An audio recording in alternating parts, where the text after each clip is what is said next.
سنتوں سے فارغ ہو چکے ہیں، دعا سب کو مکمل کریں۔ اور جو ساتھی باہر بیٹھے ہیں گپ شپ کرتے ہیں، ان سے بھی درخواست ہے کہ وہ اندر آئیں۔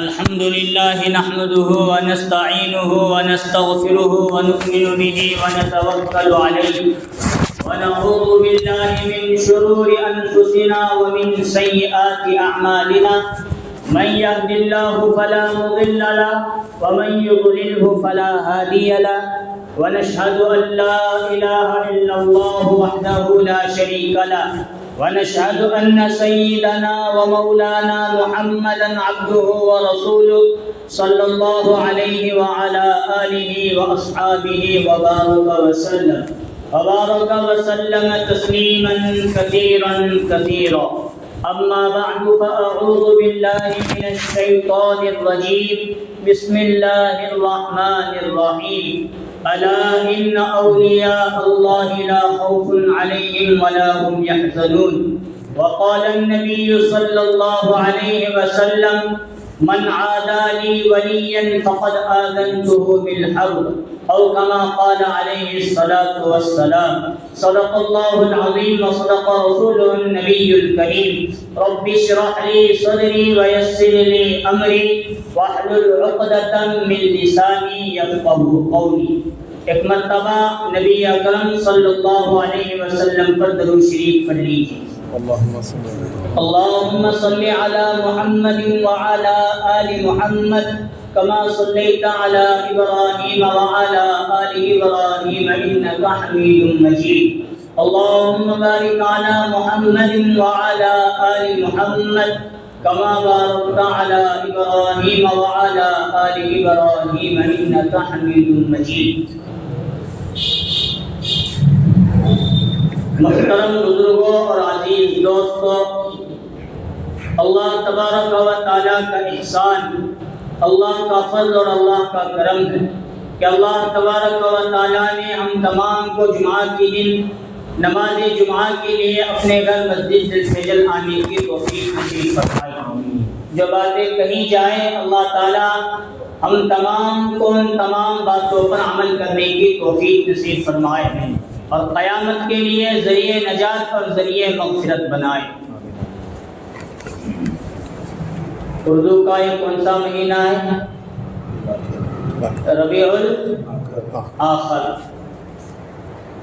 اور ربیع الاخر کی تاریخ کتنی؟ 10۔ اللہ تعالیٰ نے نبی اکرم صلی اللہ علیہ وسلم کے بعد پوری امت کی ذمہ داری گویا صحابہ اکرام کے کندھوں پر رکھی۔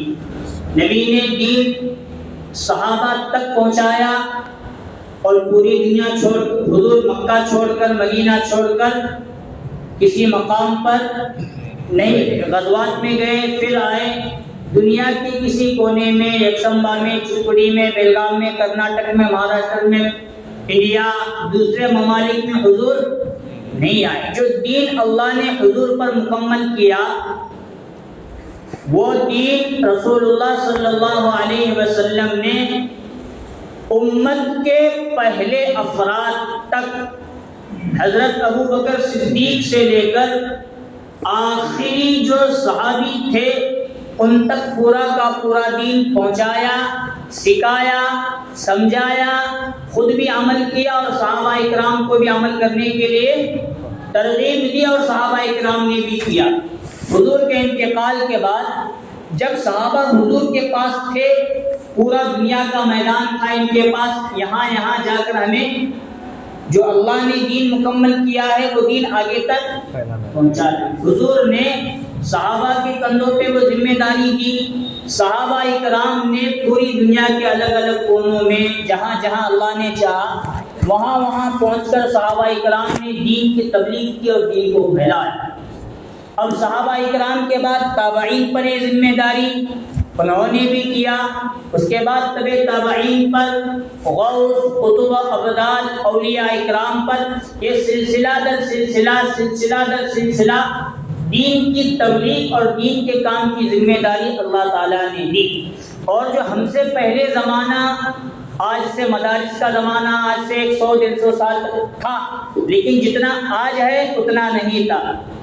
اس زمانے میں خانقاہ، مدارس اور مکاتب، مساجد اتنے آباد نہیں تھے۔ 100-150 سال تک پہلے کا زمانہ، اس زمانے میں اللہ تعالیٰ نے اسی نقش قدم پر چلاتے ہوئے کئی اولیاء اکرام کو دنیا میں پیدا فرمایا، جو انہوں نے دین کی ذمہ داری سنبھالی اور وہ دین کا کام کیا اور لوگوں کو اپنے ارد گرد جمع کیا، عادت کے ذریعے، اخلاق کے ذریعے دین کسی نہ کسی طریقے سے پھر ان تک دین پہنچایا۔ انہی اولیاء اکرام کی برکت ہے کہ آج ہمیں کوئی زندہ ولی نظر تو نہیں آتے، لیکن ان کی محنت مدارس کے ذریعے زندہ ہے، خانقاہوں کے ذریعے انہی اولیاء اکرام کی محنت زندہ ہے، دعوت و تبلیغ کے ذریعے انہی اولیاء اکرام ہیں۔ اولیاء اکرام دنیا میں موجود نہیں ہے ایسا نہیں، لیکن پہلے ایک ان کی جگہ اور بیٹھک ہوتی تھی اور ان کی ہر دعا قبول ہوتی تھی، یا ان کے ہاتھ کے ذریعے یا ان کے دعا کے ذریعے کوئی کرامت ظاہر ہوتی تھی۔ ابھی کوئی کرامت دیکھنا بھی کرے تو ہمیں یہی کرامت آج کے دور میں ہے۔ سنت پر، دین پر، شریعت پر مکمل عمل کرنا یہ اس زمانے کے ولی ہونے کی علامت ہے۔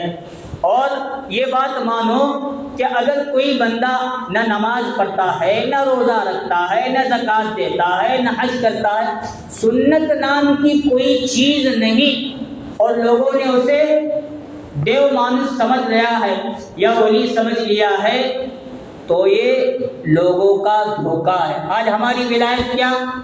یہاں ایک سگریٹ، یہاں ایک سگریٹ، یہاں ایک سگریٹ، یہاں ایک سگریٹ، اور یوں مٹھی بند کر دو، مارنے والا، حقہ پینے والا، نشہ کرنے والا اور پیر پہ پیر رکھنے والا، یہ ہمارے نزدیک کیا ہے؟ یہ ولی ہیں۔ انہیں انگوٹھا بھی ولایت کی نشانی آج ہمارے دور میں ہر بورڈ کے اندر، ہر انگلی کے اندر بڑے بڑے چھوٹے بڑے نہیں لگنا، کون کو ہیں بابا بڑے۔ یہ نہ کسی نبی کی نشانی، نہ کسی صحابی کی نشانی، نہ کسی ولی کی۔ اللہ کے نزدیک ولی وہ ہے جس کی زندگی میں فرض تو چھوڑو، واجبات تو چھوڑو، حضور نے جو عمل کیا ہے اس کے خلاف کبھی کام نہ ہوتا ہو، وہ بندہ ولی کہلاتا نہیں ہو سکتا، نہیں ہوتا ہے۔ اور جو ایک سنت بھی اگر نبی کی چھوڑ دے یا انکار کر دے، وہ بندہ کسی دور میں، آج سے پہلے، آج اور قیامت تک جتنا دور آئے گا، کسی دور میں ولی اس وقت تک ولی نہیں بن سکتا جب تک نبی اکرم صلی اللہ علیہ وسلم کے نقش قدم پر نہ چلے، سنت اور سیرت اور صورت پر عمل کرنے والا نہ بنے۔ اب یہاں جگہ کھا لے، اور آگے بڑھو، پیچھے بیٹھے لوگ، یہاں بھی جگہ کھا لے، جگہ پور کرو۔ یہ ہے اولیاء اکرام کی نشانی۔ الحمدللہ آج سے 100-150 سال 200 سال پہلے کئی اولیاء اکرام کو اللہ تعالیٰ نے اطراف و اکناف میں بھیجا، جنہوں نے دین کی خدمت کی۔ جیسے ابھی یہاں کروشی میں جاتے ہیں تو ایک ان کے وہاں حضرت شاہ وہ ولی واقعتاً ہیں۔ اسی طرح دلی میں جاتے ہیں تو نظام الدین اولیاء ہیں۔ اسی طرح وہاں اجمیر میں جاتے ہیں تو خواجہ اجمیری رحمۃ اللہ علیہ، خواجہ معین الدین چشتی اجمیری ہیں۔ اور ادھر قرب و جواد میں اوروار میں جاتے ہیں تو وہاں ایک بزرگ گزرے ہیں جن کا نام وزیر بابا۔ ادگاؤں میں جاتے ہیں تو ادگاؤں کا مدرسہ جنہوں نے قائم کیا، کیا نام یاد ہے؟ حضرت مولانا عبدالصمد ایرانی۔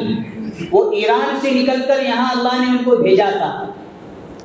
اس طرح اولیاء اکرام کا جال بچھا کر اللہ تعالیٰ نے دین کو زندہ، کہ انہی کی یادگار مدارس، انہی اولیاء اکرام کی یادگار اور برکت خانقاہ، انہی اولیاء اکرام کی برکت اور ان کی کرامت یہ مدارس، مکاتب، خانقاہ، دعوت و تبلیغ کا نظام، یہ وہی سے سب چلا آ رہا ہے۔ اس لیے ہر دور میں اللہ تعالیٰ کسی نہ کسی ولی کے ذریعے، کیونکہ نبوت کا دور ختم، صحابہ اکرام کا دور ختم، اب اولیاء اکرام کبھی علماء کی شکل میں، کبھی طریقت، کبھی شریعت کی شکل میں آ کر وہ دین کا کام کرتے ہیں۔ تو اصل میں میں شروع کرنا کچھ اور جا رہا ہوں، بات ہوتے ہوتے 10 منٹ ایسے ہی چلے گئے۔ تو آج کتنی تاریخ اردو کی؟ 10.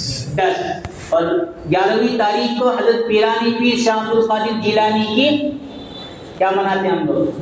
11ویں شریف. کون سے شریف؟ 11ویں. یوں تو اصل میں سال میں ایک مرتبہ مناتے ہیں کہ ہر مہینے؟ جی ہر مہینے. بات صحیح ہے. وہ جو سنی علماء کی کتابوں کو میں نے بھی ذرا دیکھا، پیرانی پیر عبد القادر جیلانی رحمۃ اللہ علیہ کے 11ویں سال میں ایک مرتبہ ہے یا بار بار ہے، تو وہاں ان کا کہنا کیا ہے؟ ہر مہینے 11ویں منائی جائے. لیکن مناتے کو منانا بھی نہیں چاہیے. 11ویں کا مطلب 11 ربیع الثانی ربیع الاول کی 11 تاریخ کو حضرت کا انتقال ہوا. اب محبت میں لوگوں نے کچھ کیا ہوگا، اگر ہم حضرت کے نام سے یہاں چراغ جلائیں گے تو ان کے قبر میں نور پھیلے گا، روشنی ہوگی، یہ سوچ کر کیا ہوگا. کرنے والا بھی غلط. وہ سلسلہ در سلسلہ ابھی بھی چلا اور جاننے والے لوگ آج بھی کرتے ہیں. حالانکہ یہ اولیاء اکرام کے تعلق سے ایک بدعت اور خرافات کو ہم نے قائم کر رکھا ہے. ان کا چھوڑنا بہت ضروری، کیونکہ حضرت پیرانی پیر شاہ عبد القادر جیلانی رحمۃ اللہ علیہ، حضرت غوث پاک رحمۃ اللہ علیہ ہمارے کسی چراغ کے محتاج نہیں. ان کے پاس یکتا نور ان کی قبر میں ہے کہ وہاں سے تھوڑا ہمنا لے کر جانا پڑتا ہے. حضرت کے نقش قدم پر چلیں گے تو گویا ان کا ایک چراغ ہمنا ملا. وہ ہمارے قبر میں روشن ہوا تو ہماری قبر بھی نورانی اور روشن، اور جنت کا فیصلہ ہمارے لیے ہو جائے گا. لیکن ان کی اتباع، ان کا چراغ، ان کے نام کا چراغ اور ان کے نام کی 11ویں یہ ہے جو انہوں نے کیا وہ ہمیں کرنا ہے، جو انہوں نے ہمیں سکھایا وہ ہمیں کرنا ہے. حضرت غوث پاک رحمۃ اللہ علیہ کتنا بڑا ان کا نام ہے، پیرانی پیر شاہ عبد القادر جیلانی حضرت غوث پاک. اتنا بڑا ان کا اصل میں نام یہ بعد میں رکھا گیا ہے. ان کا شارٹ کٹ نام ہے عبد القادر. کیا نام؟ عبد اس کا معنی ہوتا ہے بندہ. کیا نام؟ قادر یہ نام ہے اللہ کا، قدرت رکھنے والا، ہر چیز پر طاقت رکھنے والا، یہ ہے اللہ کا نام، اللہ کا صفات نام، یعنی اللہ کا بندہ. یہ نام ماں باپ نے ان کا رکھا، اور ان کے ماں باپ بھی بڑے ولی تھے. حضرت ابو صالح رحمۃ اللہ علیہ، واقعہ بڑا تفصیل ہے لیکن وقت بڑا کم ہے، اور ایسا جمعہ سال میں ایک مرتبہ آتا ہے. تمہیں کوئی مجلس رکھے تو انشاءاللہ پوری سیرت کا بھی بیان کریں گے. تو ابھی میں مختصر بیان کر دیتا ہوں. ان کے جو ماں باپ تھے بہت بڑے ولی تھے. باپ کا نام کیا میں نے بتایا؟ حضرت ابو صالح رحمۃ اللہ علیہ. نوجوانی میں پہلے غربت کا دور، فقر کا دور، وہ کسی راستے سے جا رہے تھے ندی کے کنارے، تالاب کے کنارے، تو بھوک لگی تھی، بھوک اور پیاس ان کو ستا رہی تھی. سفر پر جا رہے تھے تو ایک پھل، ایک سیب ندی کے کنارے سے گزرتا ہوا جا رہا تھا. حضرت نے اسے اٹھایا، کھا لیا. کھانے تک بھوک کی اس وجہ سے بات دماغ پر اثر نہیں کر رہی تھی کہ میں نے کیا، ان کو جو ستا رہی تھی وہ ستا رہی تھی بھوک. کہیں سے کچھ اللہ کی طرف سے رزق مل جائے یہ دعا ان کے زبان پر تھی، اور اللہ نے رزق بھیجا، وہ رزق اللہ کا سمجھ کر انہوں نے کھا لیا. لیکن جیسے ہی بھوک کا مسئلہ ختم ہوا اب ان کی دماغ میں آیا بغیر اجازت کے کسی نہ کسی کا پھل کھا لیا. مطلب یہ جس راستے سے ندی کے ذریعے، پانی کے ذریعے پھل بہتا آ رہا ہے تو ادھر کسی نہ کسی کا کوئی باغیچہ ہے، باغ ہے، تو اس کا پھل گرا، وہ تیرتا ہوا جا رہا تھا، میں نے بغیر اجازت اٹھایا اور کھا لیا. اب وہ تلاش کرتے کرتے حضرت گئے اور باغیچہ معلوم پڑا. وہ حضرت غوث پاک رحمۃ اللہ علیہ کے نانا، ان کا وہ باغیچہ. وہاں جا کر کہا حضرت مجھ سے گناہ اور غلطی ہو گئی، میں نے تمہارے ایک پھل کی چوری کر لی ہے، مجھے معاف کیجیے. اب وہ سمجھے کہاں سیب کا ایک پھل اور کہاں میرا اتنا بڑا باغیچہ، اور مجھے معلوم ہے یہ بندہ اپنی شکل و صورت کے اعتبار سے میرے باغ کے اندر داخل ہو، لکڑی سے توڑے، چڑھ کر توڑے اور نکال لے، ایسا چہرے سے. جب معلوم کیا تو پتا چلا گرا تھا، پانی سے بہہ کر جا رہا تھا، یہ اٹھا کر کھائے. تو وہ سمجھے سامنے جو میرے بندہ ہے ابو صالح، یہ کوئی معمولی حیثیت اور شخصیت والا نہیں.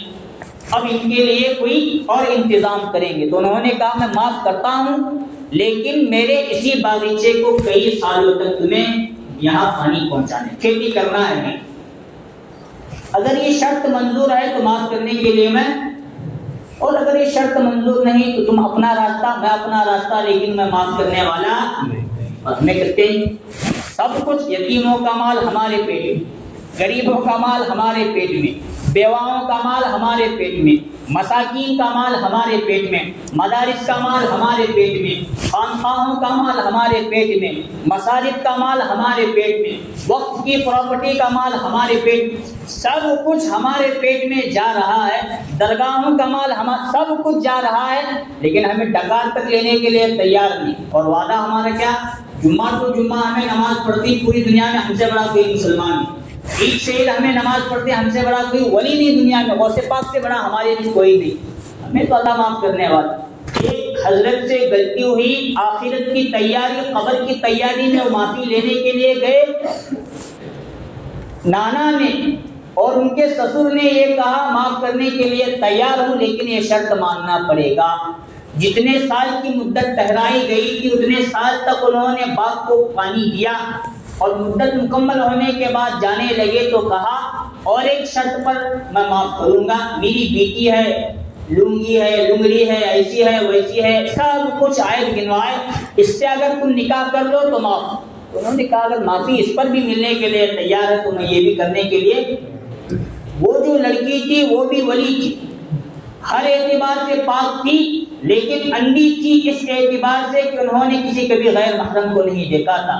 ہاتھ سے لولی تھی اس اعتبار سے کہ کسی اجنبی شخص تک ہاتھ ان کا نہیں پہنچا تھا. لنگڑی تھی اس اعتبار سے کبھی اپنے پیروں کے ذریعے چل کر انہوں نے کبھی کوئی چھوٹا بڑا گناہ نہیں کیا تھا. نکاح ہوا، انہی سے حضرت غوث پاک رحمۃ اللہ علیہ پیدا ہوئے، اور اتفاقاً جتنے اولیاء اکرام گزرے ہیں یتیمی کی حالت میں پیدا ہوئے ہیں. پیدا ہونے کے بعد چند سالوں میں، چند مہینوں میں باپ کا انتقال ہوا. حضرت پیران پیر شاہ عبد القادر جیلانی رحمۃ اللہ علیہ کے والد حضرت ابو صالح کا انتقال ہوا. مکتب میں ماں نے بھیجا اور وہی انہوں نے قرآن مجید جیلان کے علاقے میں مکتب ہی میں قرآن مجید کو انہوں نے مکمل حفظ کر لیا.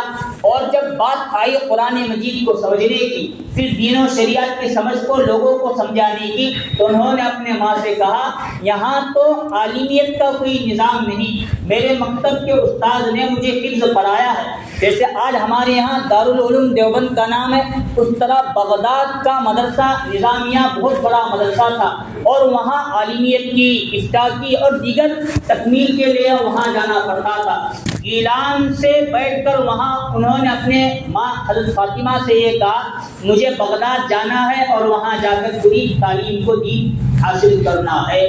تو ماں نے تو پہلے کہا یہاں تم جو حاصل کرنا چاہتے ہو کر لو، لیکن بیٹے حضرت شاہ عبد القادر جیلانی کے اصرار کرنے پر انہوں نے جانے کی ٹھان لی، اور ماں نے بھی بھیجنے کا ٹھان لیا. اور جاتے وقت یہ کہا بیٹے میرے پاس 80 دینار موجود ہیں، تم یہ پورے کے پورے 80 دینار لے کر چلے جاؤ، تو میں اور تمہارا جو بھائی یہاں ہے ہم اپنا گزارا بسر کسر کر لیں گے، بس تم رخصت سفر باندھو، اور جہاں سفر کی حالت میں مدرسے میں پہنچنے کے بعد جو جو ضروریات تمہیں پیش آئے یہ رقم لے لینا. تو انہوں نے کہا 40 مجھے دے دو اور 40 دینار میرے بھائی کا حصہ ہے، وہ گھر میں رکھ کر گھر کا خرچہ سنبھالو.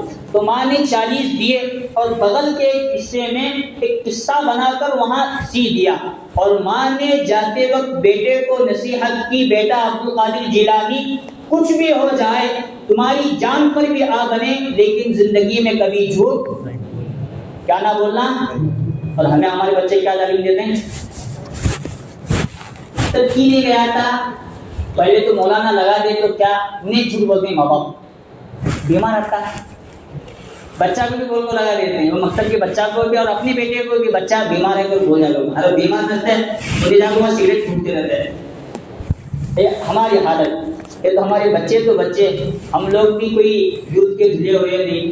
شاید آج مسلمان جتنا جھوٹ بولتا ہے کوئی غیر مسلم بھی اتنا جھوٹ نہیں بولتا. اور ایک ایمان کی علامت رسول اللہ صلی اللہ علیہ وسلم نے فرمایا مسلمان سب کچھ کر سکتا ہے چوری کر سکتا ہے، زنا کر سکتا ہے، یہ گناہ کر سکتا ہے، وہ کر سکتا ہے، لیکن کبھی جھوٹ نہیں بول سکتا۔ سچ بولنا ایمان کی، اسلام کی نشانی، وہ بھی ہم مسلمانوں میں آج موجود ہے۔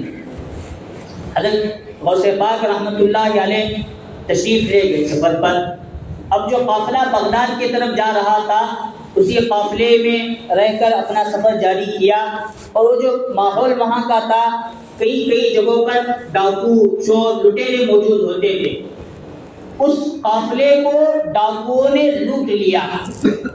ہر شخص کے پاس جو کچھ جمع پونجی تھی وہ تمام کی تمام انہوں نے چوری کر لی، ڈاکہ ڈال لیا۔ جب باری آئی حضرت غوث پاک رحمۃ اللہ علیہ کی، تو ایک ڈاکو نے پوچھا تیرے پاس کیا ہے؟ تو انہوں نے کہا میرے پاس 40 دینار ہے۔ ابھی 10 سال 12 سال کے بچے تھے، تو ڈاکو نے سمجھا شاید ہم سے مذاق کر رہا ہے، جھوٹ بول رہا ہے۔ ایک نے چھوڑا، دوسرے نے آ کر پوچھا کیا ہے تیرے پاس؟ دوسرے سے بھی انہوں نے یہی کہا 40 دینار۔ تیسرے نے بھی آ کر یہی کہا، انہوں نے پھر وہی جواب دیا کہ 40 دینار۔ ڈاکو نے اپنے سردار کے سامنے پیش کیا، دیکھو یہ بچہ ہم ڈاکوؤں کے ساتھ مستی مذاق کر رہا ہے، اپنے پاس 40 دینار ہیں، 40 اشرفیہ یہ بتا رہا ہے۔ تو ڈاکوؤں کے سردار نے پوچھا تیرے پاس اگر ہیں تو وہ کہاں ہیں؟ تیرے جیب کے اندر تو کچھ موجود نہیں، لیکن کہاں ہے تیرے پاس 40 دینار؟ تو انہوں نے اپنی بغل دکھائی کہ یہاں میری ماں نے سیا۔ تو اس ڈاکوؤں کے سردار نے کہا تو نے ہر شخص ہم سے اپنا مال چھپا رہا ہے، لیکن تو اپنا مال ہمارے سامنے پیش کر رہا ہے، کیا وجہ ہے؟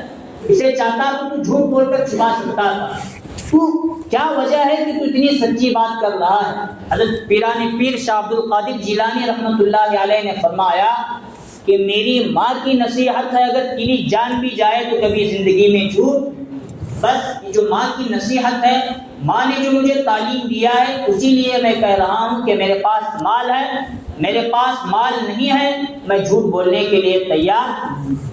اس ڈاکوؤں کے سردار پر اس سچ کا اتنا اثر پڑا کہ اس نے کہا تو اپنی ماں کے ساتھ کیا ہوا وعدہ اپنی جان آنے کے بعد بھی نبھا رہا ہے، تو ہم نے اپنے رب کے ساتھ جو وعدہ کیا تھا اس وعدے کو ہم توڑ دیں۔ تو جیسے معصوم بچے کو اللہ رزق دے سکتا ہے، تو ہم جیسے بڑوں کو کیوں رزق نہیں دے سکتا؟ اس زمانے کے اس ڈاکوؤں کے سردار نے توبہ کی۔ اس کی توبہ دیکھ کر کئی ڈاکوؤں نے توبہ کی۔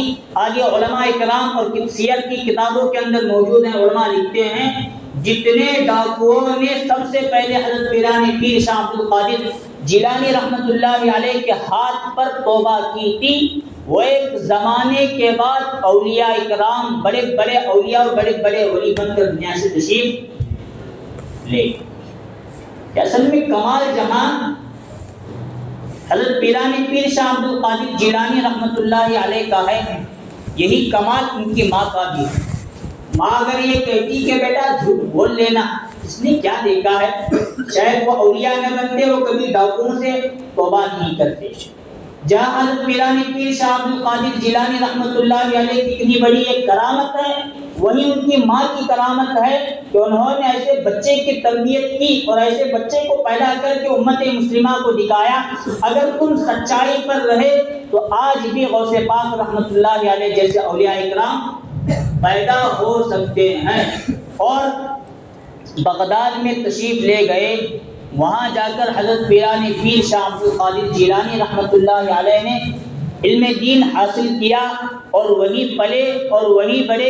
ادھر یہاں جیلان میں ان کے ماں کے ساتھ کیا ہوا، بھائی کے ساتھ کیا ہوا، واپس پلٹ کر وہ نہیں آئے، بغداد ہی کو اپنا مرکز بنا کر انہوں نے پوری دنیا پر بغداد کے مدرسے میں بیٹھ کر الحمدللہ اتنی بڑی دین کا کام کیا کہ بغداد کہاں اور ایک سمبا کہاں، پھر بھی ہم لوگ ان کا نام لیتے ہیں کہ نہیں لیتے۔ یہ ان کی کرامت ہے۔ اصل میں انہوں نے امت مسلمہ کو راہ راست پر کیسے لایا جائے اس کی محنت کی، سنت کو عام کیا، سیرت کو عام کیا، نبی صلی اللہ علیہ وسلم کی تعلیمات کو عام کیا، قرآن مجید کو عام، سب کچھ عام کر کے ہمیں بتایا کہ اولیاء اکرام کے نقش قدم پر چلنا ہے۔ جو تعلیم شریعت نے دی ہے وہی تعلیم اولیاء اکرام تمہیں دیتے ہیں۔ اور ایک بات مانو، کوئی عالم اس وقت تک عالم نہیں بنتا جب تک اپنے اساتذہ کا، جب تک اولیاء اکرام کا، جب تک تابعین تبع تابعین کا، اور اسی طرح صحابہ اکرام کا، انبیاء علیہم الصلوۃ والسلام کا، نبی اکرم صلی اللہ علیہ وسلم کا ادب کرنے والا نہیں ہوتا۔ جو بندہ بھی کسی ولی کی بے ادبی کرتا ہے وہ اس سے پھر اللہ تعالیٰ صحابہ اکرام کی بے ادبی کرواتے ہیں۔ جو بندہ کسی ولی کی بے ادبی اور توہین اور گستاخی کرتا ہے اللہ تعالیٰ اس ولی کی بے ادبی کرنے کی وجہ سے اس کی زبان کو بے لگام کر دیتے ہیں، جس سے وہ نبی صلی اللہ علیہ وسلم کی جانے انجانے میں بے ادبی اور توہین کرنے والا بن جاتا ہے۔ ایک زمانے کے بعد بغداد کے ممبر و محراب پر بیٹھ کر حضرت پیران پیر شاہ عبد القادر جیلانی نے عالم بننے کے بعد یہ کہا تھا، اب میرا پاؤں دنیا کے تمام اولیاء اکرام کے گردنوں پر ہے۔ ان کے کہنے کا مطلب یہ تھا اب سے لے کر قیامت تک جتنے اولیاء اکرام تشریف لائیں گے ان تمام اولیاء اکرام کا سردار اللہ نے مجھے کیا کر دیا؟ بنایا۔ اب اللہ نے انہی کو کیوں بنایا کہ ہوگے اللہ کی طرف کچھ حکمتیں، کچھ وجوہات، لیکن کتابوں میں جہاں باتیں ملتی ہیں وہ یہ، ان کے زمانے میں بغداد کے جس مدرسے میں مدرسے نظامیہ میں وہ پڑھا کرتے تھے، 3 بچے یا 2 بچے بڑے ہوشیار تھے۔ پہلے نمبر پر ایک بچہ تھا حضرت پیران پیر شاہ عبد القادر جیلانی کے مقابلے میں، جو علم دین کے حاصل کرنے میں اور بڑا سمجھدار ہوشیار، اور دوسرے تھے پیر شاہ عبد القادر جیلانی رحمۃ اللہ علیہ۔ اب یہ دونوں لوگ بغداد کے علاقے میں گئے، وہاں معلوم تھا کہ ایک ولی ہے یہاں، ان کے پاس جائیں گے، ان کی ملاقات کر کے آئیں گے۔ یہ حضرت پیران پیر شاہ عبد القادر جیلانی رحمۃ اللہ علیہ کی نیت، اور وہ جو بندہ تھا اپنے آپ کو یہ ولی تو کہتے ہیں لیکن ان کے پاس کیا علم ہے، کچھ سوالات میں ایسے کروں گا کہ علم کا جواب نہیں دے سکیں گے، وہ پہلے والے بندے کی نیت۔ اب دونوں ملاقات کے لیے گئے، ملاقات کے لیے جب گئے تو جو وہاں بغداد میں ولی تھے ان کو کشف و کرامت کے ذریعے بات معلوم ہو چکی تھی، غوث پاک میری خالص محبت میں ملاقات کے لیے آئے ہیں، اور یہ جو دوسرا بندہ طالب علم آیا ہے میرا امتحان لینے کے لیے آیا ہے۔ تو حضرت پیران پیر شاہ عبد القادر جیلانی رحمۃ اللہ علیہ نے پہلے والے طالب علم اور بندے سے کہا، تو یہ سوال مجھ سے کرنا چاہتا ہے اور چاہتا ہے کہ تو اپنا علم میرے ذریعے چیک کروائے، لے تیرا سوال یہ تھا اور اس کا جواب یہ تھا۔ اور اس بندے سے کہا اللہ کبھی ایسے علم کے ذریعے تجھ سے کام لینے والے، اور میں دیکھ رہا ہوں کہ تو موت سے پہلے بے ایمان ہو کر مرے گا۔ کیا کہا؟ اس وقت کا وہ بھی بہت بڑا طالب علم اور عالم تھا، اس بے ادبی کے تعلق سے آیا تھا، تو اس سے کیا کہا اس ولی نے، میں دیکھ رہا ہوں کہ موت سے پہلے تو بے ایمان ہو کر مرے گا۔ وہ بندہ بھی بڑا ہوا، حضرت غوث پاک رحمۃ اللہ علیہ بھی بڑے ہوئے۔ اس بندے کو یہود و نصارہ نے مناظرے کے لیے بلایا ایران وغیرہ کسی علاقے میں، وہ بندہ وہاں گیا، دلائل اسلام کی دیے، لیکن یہود و نصارہ نے ایسے دلائل دیے کہ وہ بندہ اسلام سے ہٹ کر عیسائی یا یہودی بن کر مر گیا۔ اور ادھر حضرت پیران پیر شاہ عبد القادر جیلانی رحمۃ اللہ علیہ کو اس ولی نے یہ دعا دی، میری اس دعا کی برکت سے اللہ تعالیٰ تجھے تمام اولیاء کا سردار بنائے۔ یہ حضرت پیران پیر اتنے بڑے ولی بنے تو اصل میں ان کے ماں کی محنت کی، ایک ولی کا ادب و اکرام کا، محبت کی، تب جا کر بڑے۔ اس لیے وقت تو مکمل ہو رہا ہے، اولیاء اکرام سے محبت کرنا یہ ہمارے لیے بہت ضروری۔ خود نبی اکرم صلی اللہ علیہ وسلم فرماتے ہیں، من عادی لی ولیا فقد آذنتہ بالحرب، جو بھی میرے ولی سے کسی بھی ولی سے دشمنی رکھتا ہے تو میں اللہ تعالیٰ اس بندے سے اعلان جنگ کرتا ہوں۔ جب اللہ خود میدان جنگ میں آ رہے ہیں ہم سے لڑنے کے لیے تو ہم کہاں اللہ سے لڑ سکتے ہیں؟ وہ ولی ہمیں معاف کر دیں گے، کچھ بھی ہو جائے گا، لیکن یہاں قریب ہی کا ایک علاقہ ہے، میں نام نہیں لوں، قریب گندوار کے اطراف میں علاقہ ہے، کہتے ہیں وہاں بھی کوئی ایک بزرگ ایک مرتبہ ایک ولی آئے تھے، اب لوگوں نے ان کو اتنا بے ذلیل اور رسوا کر کے اپنے گاؤں سے نکالا، وہ کبھی کبھار ہوتا ہے ہمارے یہاں کو دو پھوٹ ڈال رہے ہیں، ہندو مسلم میں لڑا رہے ہیں، مسلمانوں میں آپس میں لڑا ہوتا ہے کہ نہیں؟ ایسا وہاں کے لوگوں نے، قریبی کا علاقہ میں نام نہیں لوں گا، وہاں جب وہ ولی آئے دین کا کام کیا، کچھ رنجشیں کچھ ہوئی ہوں گی، مسلمانوں نے ان کو وہاں سے دھکیل کر لگا دیا۔ اس وقت ان کی زبان سے نکالا اللہ نے بد دعا یہ نکالی، کبھی اللہ تعالیٰ تمہارے گاؤں میں علماء اور حفاظ پیدا نہ کرے۔ اب اسی گاؤں کے قرنوار مدرسے میں ہمارے وقت میں 4 یا 5 بچے تھے، ان میں سے ایک بچہ بھی حفظ وغیرہ کر نہیں سکا، ایک بچہ بھی نہیں کیا، ادھورے میں وہ لوگ چھوڑ کر، غلطی ان کی نہیں تھی، غلطی ان کے پہلے بزرگ باپ دادا نانا جو بھی ہوں گے ان کی تھی، لیکن وہاں سے وہ پھٹکار بیٹھی تو آج تک وہ ہونے کے لیے کیا آگے پیچھے صحیح بھی ہو سکتا ہے، غلط بھی ہو سکتا ہے، اللہ حفاظت فرمائے۔ اولیاء کرام سے محبت کرنا، ان کے نام پر ایصال ثواب کرنا، یہ ہمارے لیے ضروری۔ کل حضرت پیران پیر شاہ عبد القادر جیلانی کی 11ویں کے اعتبار سے ہم مناتے ہیں، تو شریعت میں اس کی کوئی گنجائش نہیں، ان کی اصل 11ویں یہ ہے کہ ان کے نام پر قرآن مجید پڑھا جائے بخشا جائے، سورہ یاسین پڑھایا جائے بخشا جائے، ان کے نام سے ایصال ثواب کیا جائے، ان کے نام سے غریب یتیم بیواؤں مساکین کو کپڑے دیے جائے، کھانا کھلایا جائے، یہ اصل ان کے نام کی 11ویں ہے۔ ورنہ چراغے لگانا، یہ کرنا وہ کرنا، ان تک کچھ بھی ثواب نہیں پہنچتا، اور ہمنا بھی اس کا کچھ فائدہ ثواب کے اعتبار سے نہیں، بدعت کو ایجاد کرنے اور بدعت پر عمل کرنے کی وجہ سے اس کا گناہ ہم پر آئے گا۔ ایسی بدعات جو ہم نے صحابہ انبیاء اولیاء کے نام پر قائم کی ہیں، جانے انجانے میں قائم کی، اب شریعت کھل کر ہمارے سامنے مدارس کے ذریعے، خانقاہوں کے ذریعے، دعوت و تبلیغ کے ذریعے آ رہی ہے۔ جو شریعت نے حکم دیا ہے اس کو کرنے کی آج ضرورت ہے۔ اللہ تعالیٰ سے دعا ہے اللہ تعالیٰ ہم تمام کو تمام اولیاء اکرام کے نقش قدم پر چلنے کی توفیق نصیب فرمائے۔ خاص طور پر حضرت پیران پیر شاہ عبد القادر جیلانی رحمۃ اللہ علیہ کی تعلیم پر عمل کرنے، ان کے نقش قدم پر چلتے رہنے کی توفیق نصیب فرمائے۔